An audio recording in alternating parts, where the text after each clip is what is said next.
My name is Evelyn Meadows.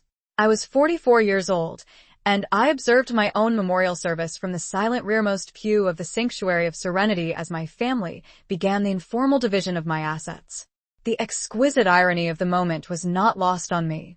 There I sat, my tailored dark uniform jacket perfectly pressed, with the subtle gleam of command insignia on my lapels, listening to my younger sister, Eliza, deliver a eulogy that painted me as someone who had never truly anchored herself, a wanderer who'd spent her life pursuing a fantastical notion of purpose. She stood at the polished lectern, a bright lavender dress a stark contrast to the somber setting, her hand fluttering to a lace handkerchief as she recounted to the 200 congregants how diligently she tried to guide her restless elder sister toward a more conventional path. Evelyn was perpetually seeking something undefined, Eliza stated, her voice imbued with that familiar, practiced inflection of well-meaning concern she'd refined over decades. She drifted from one assignment to another in her career, never truly putting down roots, never establishing anything concrete. I only wished she could have discovered the stability and quiet contentment that comes with a traditional existence.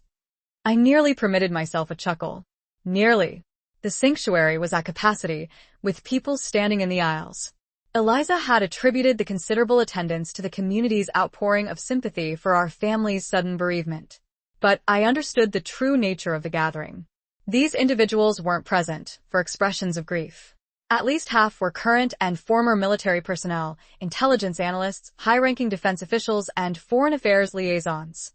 The remaining attendees comprised international delegates and government representatives whose lives I had touched in ways Eliza could scarcely begin to fathom.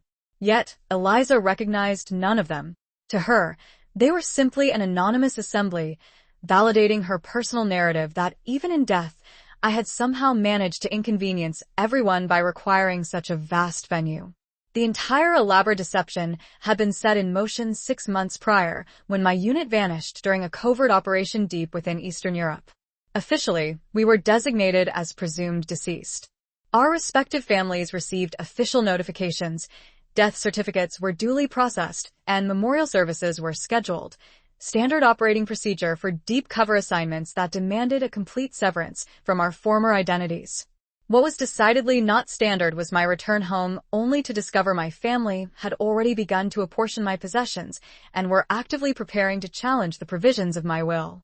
I had stepped onto American soil 3 days ago, undergone an exhaustive 48-hour debriefing at the secure complex outside McLean, and received my subsequent orders, a promotion to full colonel and the command of a newly formed joint task force.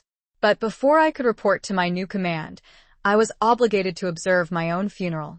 Protocol mandated it. I needed to assess how classified information was being managed by civilians, identify any potential security vulnerabilities, and ascertain if my cover had been compromised. And so, I remained in the rearmost pew of the Sanctuary of Serenity, observing my family's performance of a grief they genuinely didn't feel for a sister they had never truly comprehended. Eliza continued her orchestrated performance. Evelyn was always so headstrong, so driven to validate herself to everyone. She simply couldn't grasp that some of us were perfectly content with simpler aspirations. She couldn't see that her relentless pursuit of significance, of being indispensable, only made her appear insecure. Our mother, Hadley, a small, delicate woman, nodded mournfully from the front row. She had journeyed from her quiet coastal town, where she'd been informing her retirement community acquaintances about her daughter, who chased adventures and never provided her with grandchildren. She had brought a meticulously curated photo album, but every selected image depicted me in casual attire, candid shots from family picnics, Christmas mornings, college graduation. She had deliberately omitted any photographs of me in uniform, as if my profession were an embarrassing secret to be concealed. My brother Desmond sat beside her, fidgeting with his tie and periodically consulting his sleek smartwatch. He had taken bereavement leave from his position at the financial firm, though I suspected his discomfort stemmed more from the inconvenience of travel than from any actual sense of loss. Desmond had consistently been Eliza's quiet ally in family dynamics, both united in their shared conviction that I was the anomaly, the one who had never quite learned how to conform. The three of them had utilized the period of my presumed demise to efficiently dismantle my life. They had thoroughly cleared out my apartment, donated my meticulously organized research papers, sold my minimalist furniture, and discarded what they deemed military clutter. These items included numerous commendations, photographs with foreign ministers, and heartfelt letters of gratitude from refugee families whose evacuations I had personally facilitated. Eliza had retained only what she considered valuable, my grandmother's heirloom jewelry, which had been specifically bequeathed to me. They had also attempted to gain access to my various bank accounts and investment portfolios, only to discover they were rigorously protected by federal privacy mandates. Eliza had even engaged legal counsel to challenge this, asserting that as next of kin, she possessed an inherent right to scrutinize my mysterious finances. She had spent weeks cultivating a narrative suggesting I had likely become embroiled in some illicit overseas activity, claiming she needed to safeguard the family reputation from whatever entanglements I had caused. The truth was simultaneously simpler and infinitely more intricate than she could possibly imagine.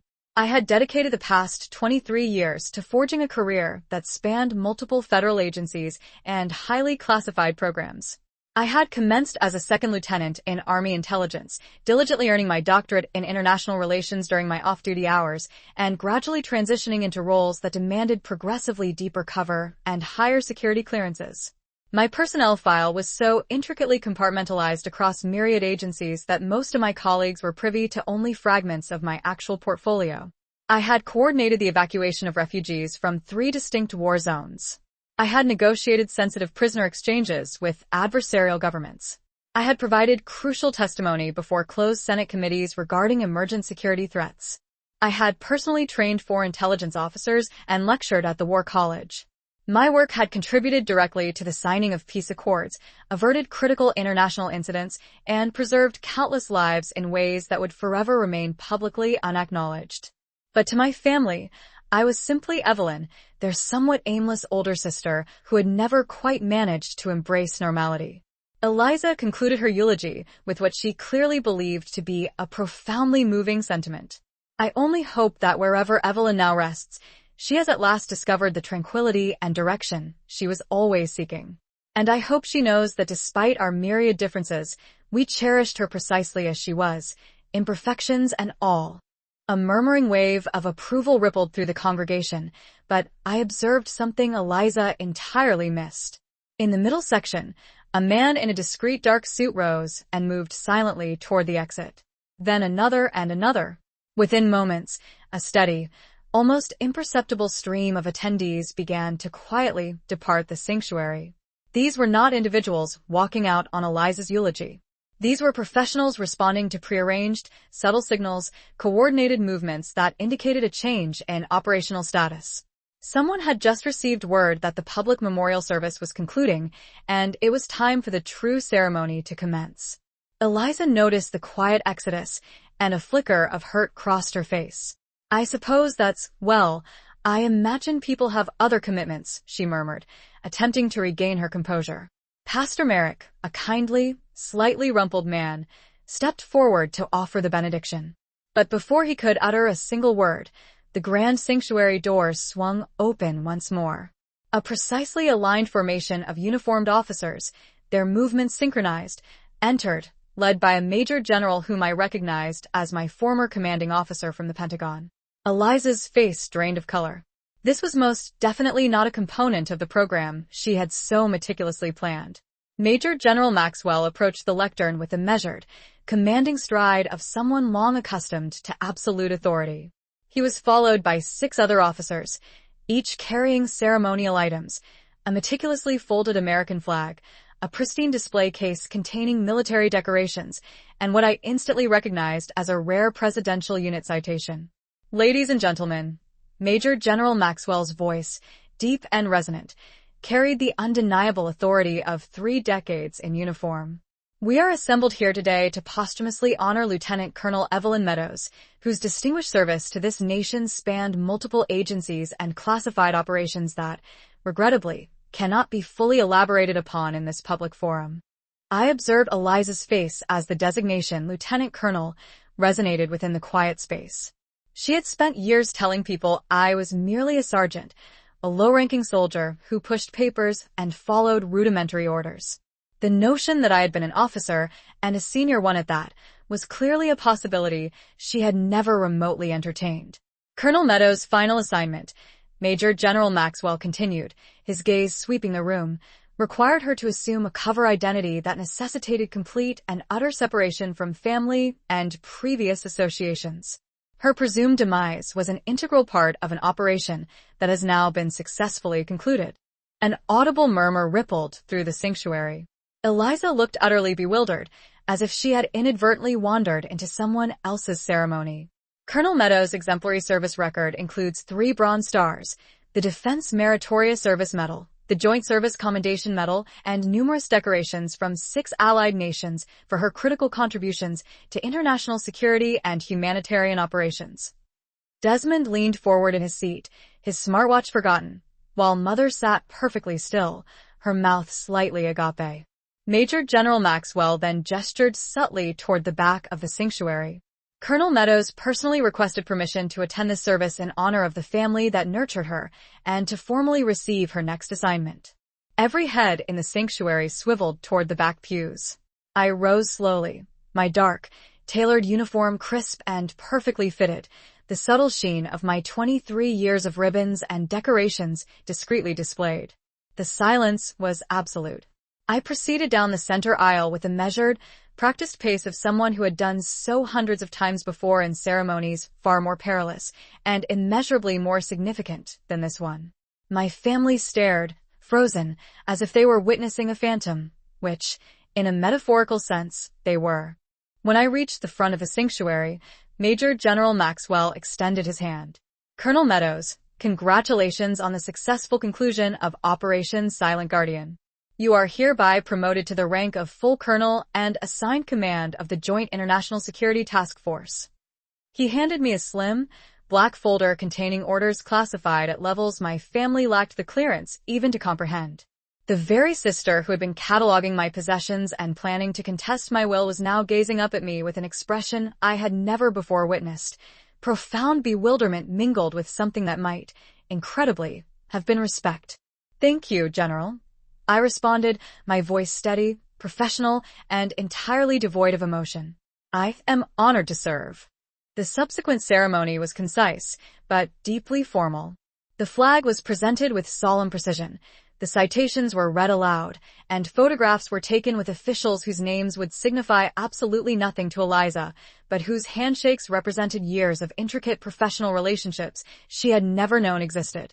When the military portion concluded, the sanctuary began to empty once more. The dignitaries, the foreign officers, the defense officials, they all departed with the same quiet efficiency they had exhibited upon their arrival. They had other obligations, other ceremonies, other classified duties that did not necessitate explanation to civilian families. Soon, only my immediate family remained in the front pews, alongside a handful of family friends who appeared as utterly stunned as Eliza, Desmond, and Hadley. I approached them slowly, the soft click of my polished heels echoing on the marble floor of the sanctuary. "Hello, Eliza," I said quietly. "Thank you for the thoughtful eulogy." She opened her mouth, but no sound emerged. For the first time in our adult lives, my sister was truly speechless. Colonel. Mother's voice was barely a whisper. "Evelyn, I don't understand what just transpired. Who were all those people?" I settled into the pew beside her, my uniform making faint rustling sounds as I moved. "Those were my colleagues, Mother, individuals I've worked alongside for the past 23 years. But you never told us anything," Desmond began, his voice laced with confusion. "I couldn't tell you," I interrupted gently, my tone measured. "The majority of my work necessitated security clearances that strictly prohibited discussing specifics with family members. I know that must have been difficult to grasp." Eliza finally found her voice, though it was strained. "But we thought, you never seemed, we didn't realize you were important." The word hung in the air between us, a stark revelation. Important. As if importance were a visible attribute, something that announced itself at casual family gatherings and holiday dinners. I was never attempting to seem important, Eliza. I was striving to do work that truly mattered. "But why didn't you share details about the promotions, the commendations? We could have been so proud of you." I looked at her carefully, recalling 2 decades of phone calls where she had routinely interrupted my attempts to share positive news with complaints about her own life. Conversations where she dismissed my deployment stories as Evelyn trying to sound intriguing again. Family gatherings where she had introduced me to her friends as my sister who's still chasing adventures. I tried to share, I stated simply, my gaze unwavering, but you weren't interested in truly listening. The silence stretched uncomfortably. Pastor Merrick had discreetly withdrawn to afford us privacy, and the sanctuary felt immensely vast around our small, self-contained group. What happens now? Mother asked, her voice soft and fragile. Now I report to my new assignment. I'll be based in Washington, but I'll be traveling extensively and frequently. The work remains classified, but I can tell you it involves coordinating advanced security efforts with allied nations globally. Eliza was staring at my uniform as if she were perceiving it clearly for the very first time. Evelyn, I'm so sorry. I had no idea you were. We simply didn't know you had achieved so much. Can you ever forgive us for our lack of understanding, for the things we said about you? I considered her question deliberately. 23 years of feeling like an outsider within my own family. 2 decades of having my entire career dismissed as a temporary phase. My dedicated service minimized as an inability to settle down and simply be normal. Years of enduring Eliza's pronouncements to others that she was the successful one because she had married and had children, while I was still searching for purpose. But I also reflected on the profound work I had accomplished during those years, the families I had helped reunite across war-torn borders, the young officers I had mentored, the international crises that had been quietly resolved through patient negotiation and meticulous intelligence work, the refugee children who are alive today because of operations I had meticulously planned and executed. There's nothing to forgive, I said finally, my voice calm and even. You couldn't understand what you simply didn't know about. Eliza looked visibly relieved, but I wasn't finished. However, I continued, my gaze firm. Going forward, I need you to grasp something fundamental. My work matters. It has always mattered. The fact that I was legally unable to discuss it with you did not diminish its importance or its reality. I need you to respect that, even if you never fully comprehend the intricate details. She nodded quickly, almost frantically. Of course, absolutely. Mother reached over and gently took my hand. Evelyn, I am so incredibly proud of you. I should have voiced that more often. Thank you. Desmond cleared his throat, his face a mixture of discomfort and curiosity. So, about your apartment, we may have donated a few things. I permitted myself a small smile, the first genuinely felt one all day. It's perfectly fine, Desmond. I didn't truly need any of that material anyway. My new position comes with full housing provisions and all the specialized equipment I require. But your grandmother's heirloom jewelry, Eliza stammered, her voice catching. I have it, and we know it was specifically bequeathed to you. Keep it, I said, looking directly at Eliza. Grandmother would want it to go to someone who would genuinely appreciate it. Eliza's eyes filled with tears. Real ones, this time. Evelyn, I can't possibly keep it. It's rightfully yours. She left it to you specifically. She left it to me because she believed I needed something tangible to remember her by. But I carry 23 years of memories serving the country she and grandfather cherished so deeply. That, to me, is a far greater inheritance than any jewelry. Our conversation continued for another hour, encompassing logistical questions, cautious explanations, and awkward, tentative attempts at reconciliation. They posed questions I could answer, and questions I couldn't. They offered apologies for things that truly mattered, and for things that were insignificant. They promised to strive for better understanding, to be more supportive, to genuinely try to comprehend. I listened and responded with appropriate professionalism, but a part of me was already mentally engaged with my next assignment. The high-level briefing scheduled for tomorrow morning, the elite team I would be assembling, the international partners I would meet to coordinate with. This sanctuary, this ceremony, this unfolding family drama, it was already receding, becoming a part of my past, filed away like every other mission I had successfully completed. When we finally exchanged our goodbyes, Eliza embraced me tightly. I love you, Evelyn. I'm truly sorry it took something like this for me to genuinely see you. I love you too, I replied, and I meant it. But as I stepped out of the sanctuary of serenity and walked toward the discreet government sedan waiting to transport me to my next briefing, a profound realization solidified within me. For 23 years, I had quietly carried the subtle weight of my family's veiled disapproval, their inherent inability to comprehend or value the choices I had made.